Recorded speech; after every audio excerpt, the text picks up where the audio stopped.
Carlo Aquino, Charlie Dizon ikinasal na sa isang private resort sa Cavite, pag-usapan natin yan.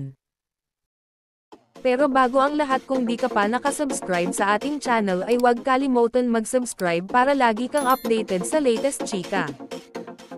Ikinasal na ang celebrity couple na sina Carlo Aquino at Charlie Dizon kahapon June 9, sa isang private resort sa Silang, Cavite.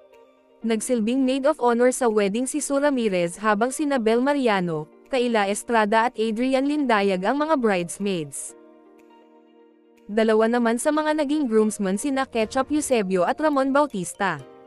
Candle bearer si Loisa Andalio habang si Elise Hoson ang na-assign sa veil at sa cord naman si Alexa Ilacad.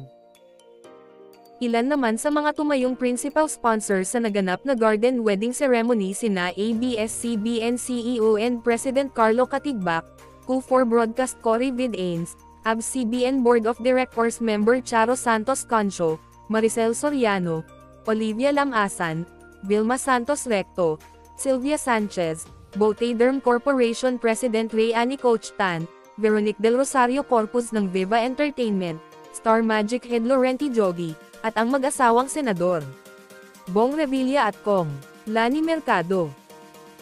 Last week, kumalat ang chika na kahapon June 9, magaganap ang wedding nina Carlo at Charlie.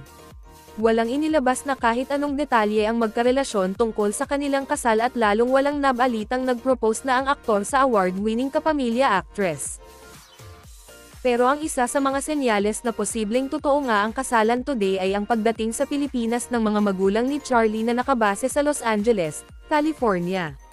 Sa isang Instagram post ni Carlo kagabi, mababasa ang kanyang sweet message para kay Charlie. Kalakip ang litrato nila ni Charlie na magkahawak kamay habang nasa tila isang lake.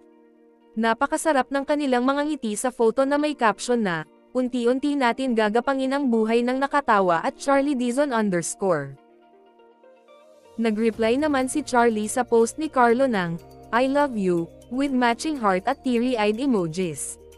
Sa isang panayam ng veteran showbiz columnist na si Gorgie Rula kay Charlie sa naganap na 47th Gawad Urian noong June 8, kung saan itinanghal na Best Actress ang dalaga para sa pelikulang Third World Romance, katambal si Carlo, hindi niya sinagot ng diretsahan ang tanong about the wedding. Nang usisay ng aktres kung bakit umuwi sa Pilipinas ang kanyang parents, ang maikling sagot ni Charlie ay, dahil gusto po nila.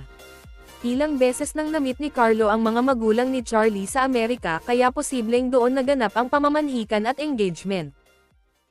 Anong masasabi nyo sa ating chismis ngayon? Mag-comment na at subscribe para updated ka sa latest chika na gaya nito. Maraming salamat po.